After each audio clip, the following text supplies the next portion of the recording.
tem Ricardo Capelli, que é também uma figura respeitada, que é aquele que Flávio Dino, que até então estava na pasta, pediu para que permanecesse, e havia uma preocupação de que ele continuasse como o número 2 da pasta, mesmo com a entrada de Ricardo Lewandowski. Mas com a chegada do novo ministro, algumas informações de que Ricardo Capelli poderia deixar o ministério acabaram sendo aventadas, e até de que ele já estaria saindo.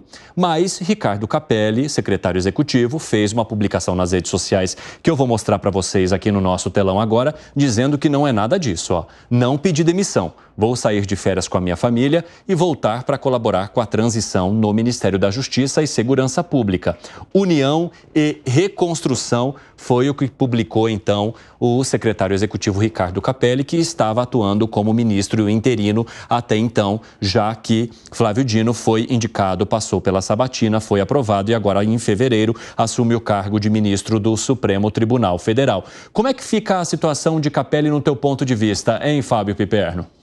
Olha, ele é alguém prestigiado pelo presidente da República, que certamente conversou sobre o nome dele com o novo ministro Lewandowski.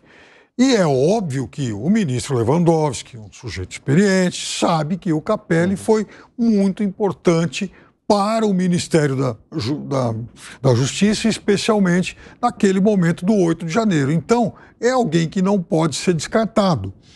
E alguém que pode ser útil ao governo. E veja, na segunda-feira à noite, Evandro, o presidente teve uma reunião com pessoas ligadas aí às áreas de segurança e especialmente ao Ministério da Justiça para lançar um plano para estabelecer uma força permanente de apoio às populações indígenas que sofrem aí o assédio do garimpo ilegal. Então, no começo do ano, todo mundo noticiou aquela história de que o governo mandou lá muitas tropas aí em socorro aos Yanomamis. Eles ficaram lá algum tempo, foram embora e os garimpeiros começaram a voltar. Então o governo agora vai estabelecer uma força permanente e, inclusive, o orçamento para tocar esse negócio é poupudo. A gente está falando em 1 bilhão e 200 milhões de reais. Agora, isso não é só para dar segurança, para dar guarida a essas populações. É exatamente a ponta de lança para se combater o crime organizado daquela região. E o Capelli certamente é alguém que conhece isso. E hoje, por exemplo, eu fiz um trabalho parecido com o do Cristiano, de mapear esse negócio de organizações, ministérios. Ô, Cristiano, o Brasil tem mapeado 50 e tantas organizações criminosas. Lá no norte do país tem um monte. Então tem muito trabalho para fazer e não dá para descartar quem tem alguma expertise nisso. E é interessante porque essa quantidade de mapeamentos que precisa ser feita pelo governo federal em relação ao crime organizado e a insatisfação da população ou a percepção da população de que até agora os governos não fizeram nada sobre esse tema, fica refletida numa pesquisa que foi feita pelo Datafolha, que mostra que 50% dos entrevistados não aprovam o governo Lula quando o assunto é a segurança pública. Então, de alguma forma, essa situação precisa mudar. Ou é preciso haver uma sinalização do Ministério da Justiça e Segurança Pública para alterar a sensação que essa população tem do governo hoje. Alan Gani. Você sabe algo que me chamou muita atenção naquelas mega manifestações de 2013? As pessoas saíram ali nas ruas e elas pediam por mais saúde, por mais educação, por menos inflação. Era um grito de desespero difuso. Mas eu não via nenhum pedido de mais segurança pública. Como se segurança pública estivesse à margem do debate público brasileiro. E, para falar a verdade, nos últimos anos, eu diria de 2016, talvez, para cá, é que segurança pública entra com mais força no debate público brasileiro. Talvez um grande legado aí da eleição de Jair Bolsonaro em 2018 é que ele traz esse tema para dentro da campanha. Até então, reparem bem, O tema de segurança pública era um tema secundário. Mas isso é verdade, Piperno. Ele bateu na segurança pública, pelo menos durante a campanha eleitoral. Ele trouxe, eu estou falando o seguinte, ele trouxe para a campanha, não estou falando aliás, muita gente que votou nele votou justamente por conta da campanha sobre segurança pública que ele fez. Claro, porque era alguém identificado com segurança. Agora, exatamente. Esse é um assunto tratado em todas as campanhas. Veja, mas não mas o Piperno... Mas não com o protagonismo. Não com a intensidade que houve com o Jair Bolsonaro. O Maluf tinha musiquinha, segurança é nossa, a liberdade é sua, líder na cadeia. Mas assim, mas se a gente pegar ali, vamos, sei lá, de 2000 e... Mas não era eleição nacional. Não era eleição nacional. O Maluf foi candidato a presidente. Mas eleição nacional sumia esse tema. Agora, o fato é que pós-2018, o tema de segurança pública virou um tema, assim, como economia. Talvez até mais do que economia. É isso. Mas assim, Piperno, se a gente pegar a série... Você gosta aí de dados, muito, né? Se a gente pegar a série 2012, 2013, 2014, o número de assassinatos não era tão diferente do quanto é hoje, né? O número de homicídios, seja ele em números absolutos ou per capita.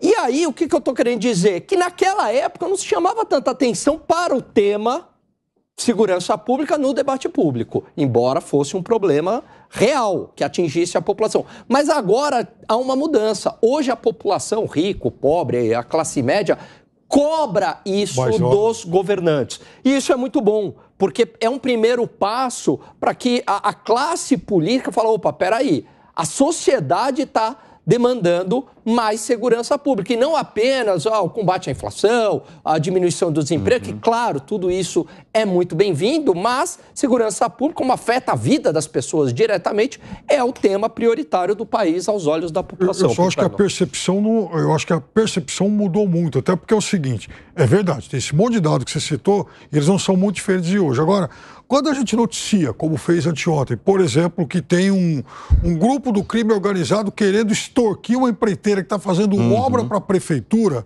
então o cidadão olha para aquilo e fala, puxa vida, ele não me matou, mas olha o nível no qual a insegurança chegou. Dávila, queria te ouvir. É exatamente isso, ou seja, primeiro o crime, a história da segurança pública e combate ao crime organizado entrou na agenda política e não vai sair. Portanto, os governos que não endereçarem esse problema vão perder voto e serão cobrados pela população. Da mesma forma que a inflação foi a questão chave no Brasil durante décadas, agora é a questão da segurança, queira candidatos de direita ou de esquerda. Vai ter de endereçar esse negócio e não vai adiantar mais essa embromação que vem acontecendo com o combate à segurança pública. E essa percepção se torna cada vez mais nítida justamente pela ousadia do crime organizado. Ontem mesmo nós falamos aí sobre o tweet da extorsão, bem lembrado pelo Piperno, mas algumas semanas atrás, aquele assassinato bárbaro num bar na Tijuca também, de traficante confundindo, achando que o cara era miliciano, mata a pessoa. E aí a outra gangue vai e mata os matadores. É uma coisa inacreditável. Então, a frequência com que essas coisas vêm ocorrendo no Brasil estão chocando as pessoas e entendendo que o Estado está perdendo o controle da segurança pública. E o Estado está perdendo o controle da segurança pública por causa do crime organizado. Ou seja, ter um plano nacional efetivo para combater, enfrentar o crime organizado, veio para ficar na preocupação do brasileiro e na agenda política do país.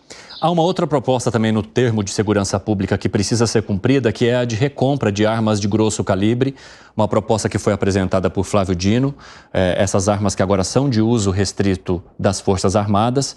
Flávio Dino mencionou a possibilidade de investimento de 100 milhões nessa proposta, mas até agora ela não saiu do papel, Vilela.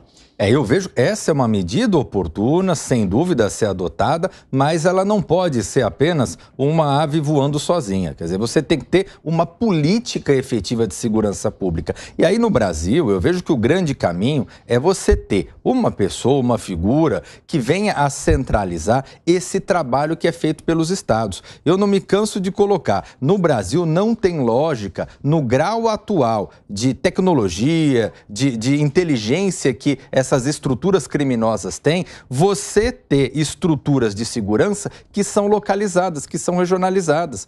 Você tem que ter a figura do governo federal atuando como capitão do time, trazendo, organizando essa estrutura de segurança pública para uma atuação concatenada. E aí, o governo federal, com isso, ele vai ter mais clareza de onde investir determinadas quantias, de onde investir com determinado armamento. Aí você vai ter maior condição de poder avaliar se o estado de Roraima precisa de tal coisa, se o estado do Amapá precisa de tal coisa, se São Paulo precisa daquilo, o Rio Grande do Sul disso. Portanto, é essa visão que é uma visão que a gente cobra muito do governo federal, especialmente porque a gente tem uma grande dificuldade no discurso político da esquerda, que é deixar de lado a questão de segurança. E questão de segurança não tem ideologia. A questão de segurança serve para você, para mim, para todos nós. É uma questão da sociedade brasileira. Dávila, você levantou a mão?